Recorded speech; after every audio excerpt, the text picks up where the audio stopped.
Hi, I'm Dustin Abbott, and I'm here today to give you another long-term review out of my series.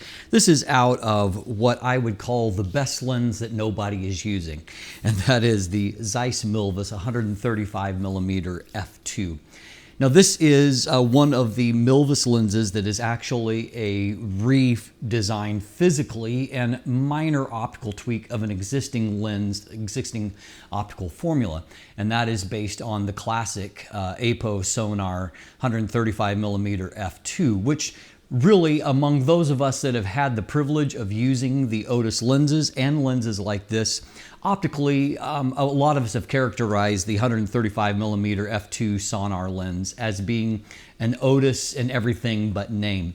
And I think that that still remains true after I've continued to review all of the Otus lenses at this point and spent time with them. This really is one of the very best optical instruments on the planet. So why do I say it's the best lens that no one is using? Well, for one thing, when I was doing research for my long-term review, I went back and I looked at, for example, B&H Photo, where their user reviews are unanimously positive. It's a 5-star out of 5-star rating. However, I believe that there are only 5 user reviews at this point, after the lens being on the market for more than 3 years. And so that tells me that, just based on the experience of other popular models that have been on the market for a few years, not a lot of people are buying this particular lens. And so why is that the case? Well, we're going to explore a little bit of that here today. We're also going to explore the fact that this is very close to optical perfection. This lens is a joy to use optically, and it produces stunningly good images. So even though I own it, why is it that I don't reach for it more often? One of my great regrets is when I was researching my own photos for this review, I realized that over 3 years of ownership, I've used this lens far less than what I would like to. It's a lens that I love the images that it produces, yet I don't reach for it as often as what I would like. So why is that? Well, first of all, let's explore some of the positives. Let's explore number one, let's just start by taking a look at the build. This lens is what you might call a Ferrari or Lamborghini in terms of the beauty of the design and the craftsmanship. This is a very special lens in terms of its build. Let's take a closer look. So this is a lens, like some others, that has held up really well for me over about 3 years of use at this point. As you can see, one of the concerns that some people have cited is that this kind of rubberized material, when Zeiss went away from a metal kind of focus ring to this rubberized material, kind of the accusation is that this was going to break down and fall apart. Now, this is not a lens, as I've detailed already, that's gotten heavy use from me, but I've had no issue with any kind of breakdown of that rubber material. Furthermore, with the Milvus version of this lens, there was a previous, that we now call classic, Aperture Sonnar 135mm f2. That lens did not have any kind of weather sealing and a different kind of physical design. And so here, however, we now have internal weather sealing in it. And all throughout the lens, we've got seals at various points, and also we have a nice smooth focus action still. And one difference here is that it's a single barrel extension, whereas with the classic, there was some extension on either side of the actual focus area. And so this is obviously a very beautiful physical design that is thus far has held up really nicely. One of the things that I've always liked about Zeiss's design with either the Otus or the Milvus lenses is the fact that the lens hood really looks like a part of the design. There is this kind of flow that, if you just kind of like well-made, beautiful things, really kind of stands out. And so I had set this lens that I recently reviewed, another one of my favorites, the Canon macro 100mm. You can see the difference, however, here, in that the lens hood here looks like something that's tacked on to the front. Whereas with the Milvus, it looks like a holistic instrument with it all kind of integrated and brought together. And that effect is only diminished by the fact that the barrel will extend. And so it looks most cohesive with it in its fully retracted position. But I mean, really, there's not a whole lot to note here in terms of the physicality of the lens. It is significantly heavy. Everything is metal, including the lens hood itself, which is, you can see, rigid without any kind of flex to it. There is a nice flocking inside. The lens hood itself is adequate. It's not over large. And also one thing to note is that it stores really nicely. You can see it has a really tight fit there. And so that's another part of the design that I like, and that everything, you don't take up extra space with the lens hood unnecessarily. Now, because everything is metal and glass, and there is a lot of glass in there. I mean, this is a lot of lens here. So because everything is all metal and glass, the weight is hefty. It is almost 2.5 pounds, 1,123 grams. And while the overall length of the lens isn't, when it's retracted, is not particularly long. It's 115 millimeters, or about 4.5 inches. And so you can see, like, compared to this Canon lens, it's actually, and I don't consider this to be a large lens, it actually isn't, it's actually shorter than what the Canon 100mm is. Difference being, of course, is the width is radically different of the lens. And so the Milvus lens here is 3.5 inches in diameter, or 90 millimeters, giving us a significant but not over large 77mm front filter thread. That being said, while it is large and it is heavy, which is, you know, kind of par for the course when it comes to the Milvus lenses, I've always thought that compared to the Otus lenses, for example, this lens actually has a lot of restraint in terms of its physical size. It's not a hard lens to bring along as far as how it fits. It fits standing upright in most camera bags. The one area where you will notice it is the weight, of course, and so that can be a factor. Now, these days I use the lens exclusively on mirrorless, which of course helps a lot with the focus action.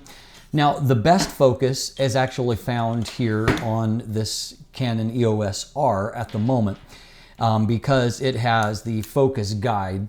The focus guide is, to this point, the best manual focus aid that I have used. It is, it's actually the most accurate that I've used, and it gives a way of, you know, having a fun visual confirmation of focus.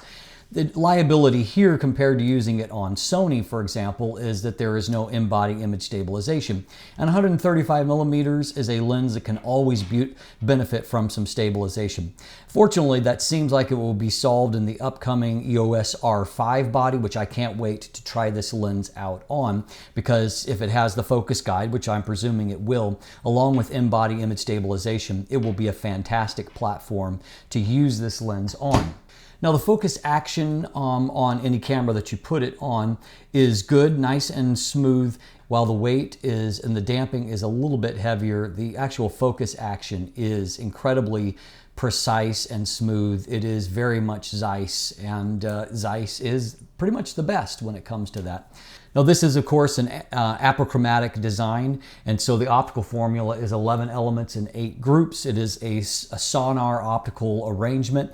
And, you know, the biggest byproduct of apochromatic, as we're going to see when we look at the image quality, is that this is a lens that has basically no chromatic aberrations, incredibly well controlled there. So overall, this is a beautiful lens that has held up well for me so far in terms of its finish. It is a lens designed for people who appreciate well-made, beautiful things and don't mind paying for them.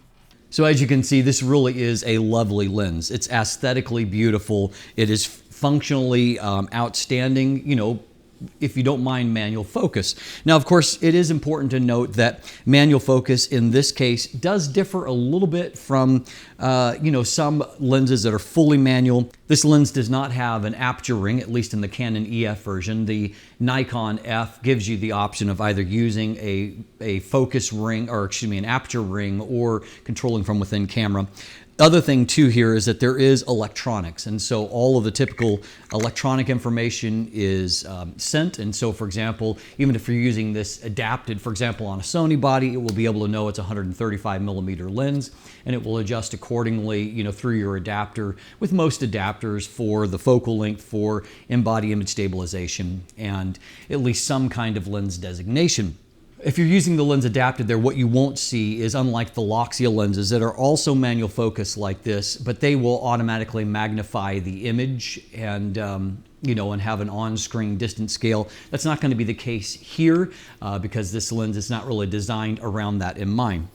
The platform that I'm actually really looking forward to using this lens on is the Canon EOS R5, because as announced, it looks like it will have Canon's focus guide that the EOS R has, which is really probably the best manual focus aid that I've yet seen, but it will also have that in-body image stabilization, which right now I love the in-body image stabilization using it on Sony. However, I like that focus guide and kind of the balance better on the EOS R. So I'm hoping that the R5 will be a great platform for some of these manual focus lenses. And of course, we'll have to determine that when it arrives. But this is it's a gorgeous build. It is functionally exceptional. It focuses with that beautiful Zeiss precision. Lots to love on that front. Now, of course, there's even more to love when it comes to the optical performance. And as I noted, this is one of the best lenses optically that I've ever tested. And it is right up there with the Otus lenses in terms of performance. So let's take a closer look on how that plays out in, real world testing. So first of all, let's take a look at vignette and distortion. So distortion is, as you can see, a non-issue. There's not really any difference after correction. Vignette, however, is substantial, which is pretty typical with Zeiss lenses and even amongst their very best lenses. And so I've been told by Zeiss that in many cases the linear nature of this should be treated as a feature and not a bug. And that's true in certain situations, not in all. Here's an example as to how the natural vignette, draws the eye towards the center of the frame and results in a really, really lovely end result. There are other situations, however, like shooting at, a distance like this, where you can see that, having some shading up in the sky is obviously not flattering. Also true definitely when you're shooting in situations where there's snow or other areas where corners are supposed to be white and uniform, where having a natural vignette is a bit of an issue. Good news, of course, is that vignette is really easy to correct for. So if we take a look at the test chart here, I mean, it is just, it's a wow kind of lens. I mean, the amount of micro contrast wide open here, amount of detail in the sailing ship is really impressive. If we move off towards our mid-frame bill, we can see that sharpness in, both edges is good. The fine lines are very, very precise. And we can see moving right off into the corner that there is great resolution and contrast. The details look remarkably crisp down there. Now, part of that comes from the reality that there is next to no longitudinal chromatic aberration here.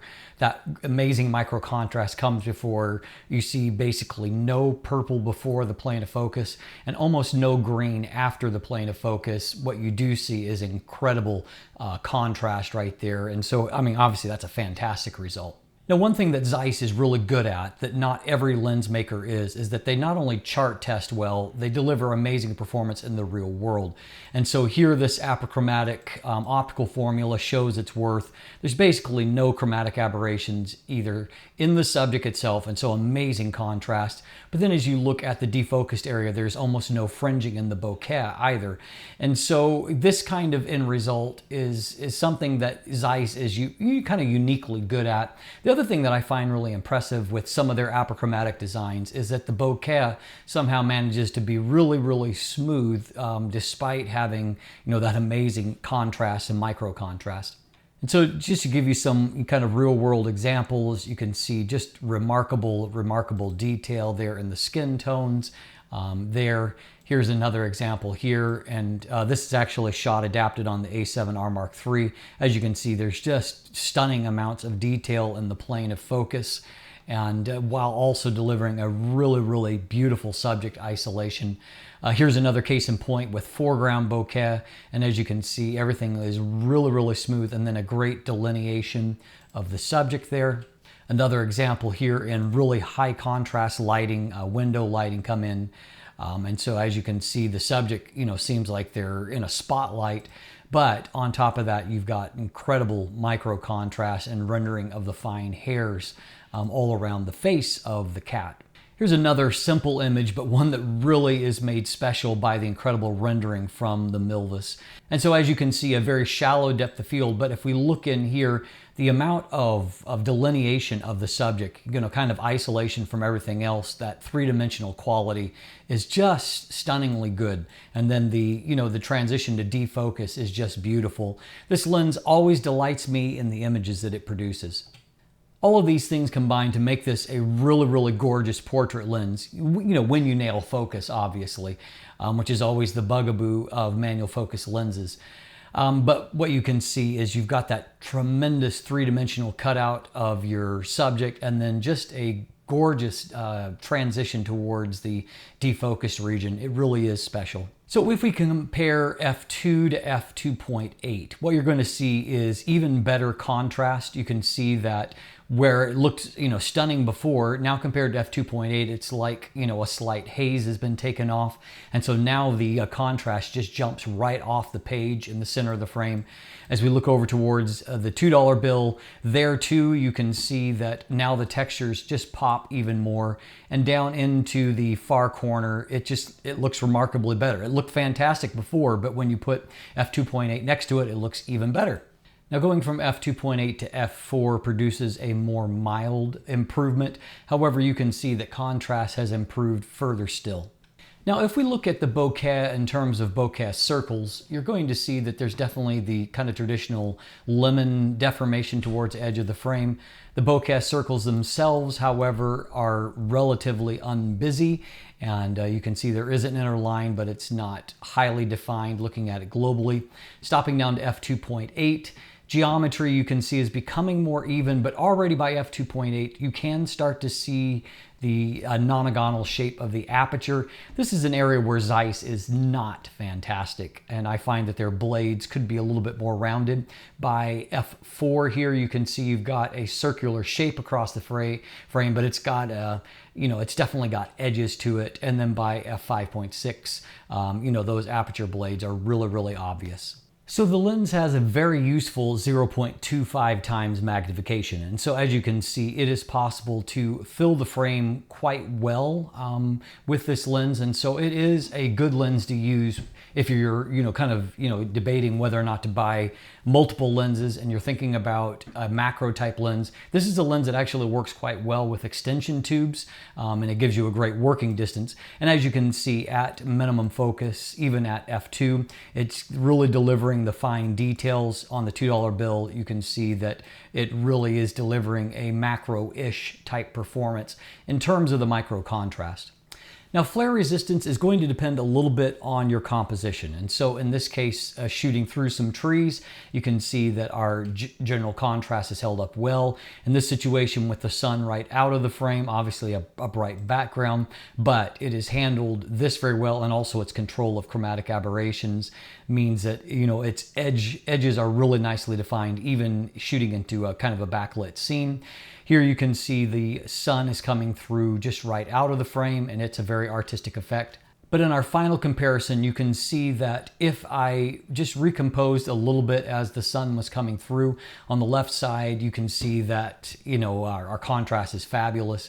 Here, with the sun coming through really intensely at the right angle, as you can see, I got a lot of veiling there. And so it's really going to depend on your composition. Frankly, the fact that this is such a long focal length means that in most situations, you're going to have a lot of control over what kind of flare effect you get, and you can just kind of shoot accordingly.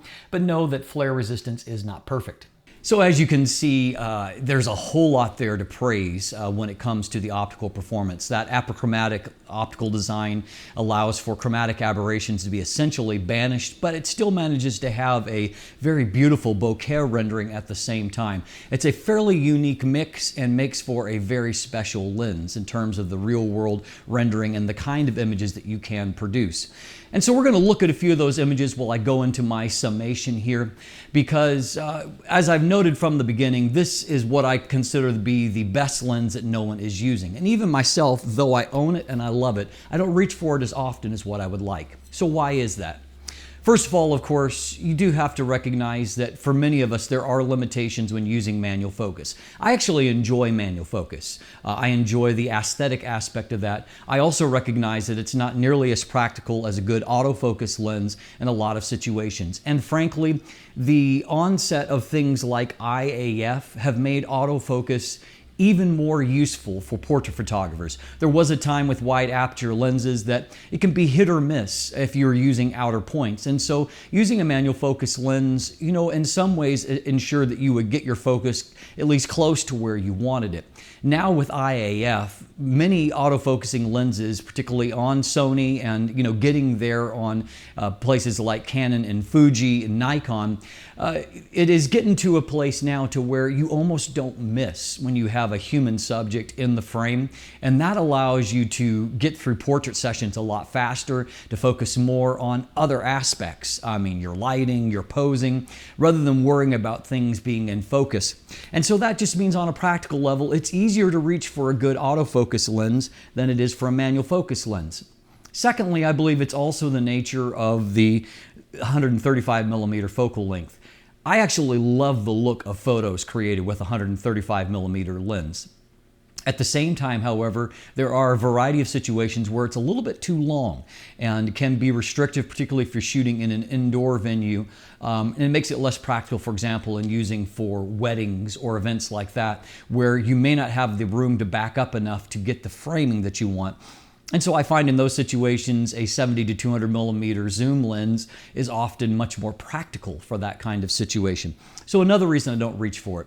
And of course, the final reason that, and probably the biggest reason that few people own this lens outside of autofocus, is the fact that it remains a very expensive lens. Now the price has drifted down a little bit due to market factors. At the same time, it's still right around $2,000 US for this lens, which, for a prime lens is a little bit on the steeper side. Now, at the same time, I'll also recognize that a lot of the new Sony G Master lenses and some of the very excellent Canon RF lenses, prime lenses that are coming out, are easily that expensive, if not more expensive. They're also autofocus and a little bit more accessible when it comes to that. And so that is a little bit of a hurdle, that there is only a certain demographic that is willing to both pay a high price and also to do manual focus, even though the images that it produces are stunningly good. So in my conclusion, is this a lens for you? It really depends on whether or not you meet those criteria, that you're not intimidated by manual focus. And thankfully, mirrorless cameras are making that a less daunting proposition. So that's good news. But there's also a high price tag associated with, and you're going to be having to do the kind of photography that allows you to be a little bit more deliberate. But if you are willing to work within those parameters, this is one of the finest optical instruments on the planet. And it's not prohibitively expensive compared to the Otus lenses. It's a bargain. It's not prohibitively expensive even compared to a number of the new Canon RF lenses that can cost anywhere from $300 to $700, $800, $900 more than this lens.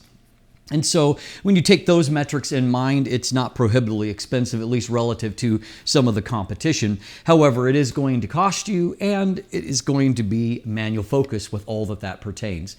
And so if you think that doesn't put you off, this is a lens that is well worth your consideration. And having done this review has reminded me I need to reach for this lens more often. I need to make opportunities to shoot with it because the images it produces are just that special. I'm Dustin Abbott, and if you'll look in my description down below, I will link back to my original text review of this lens if you want to go back and look at that. But there is also going to be linkage to a fresh image gallery that has a lot of new photos that I've shown you for a second or so here in this review, and you can look at them a little bit more thoroughly. There's also linkage there if you'd like to purchase one for yourself and to follow my channel. You can follow me on social media. You can support what I'm doing here, sign up for my newsletter, become a patron. And of course, if you haven't already, please click that subscribe button right here on YouTube. Thanks for watching. Have a great day.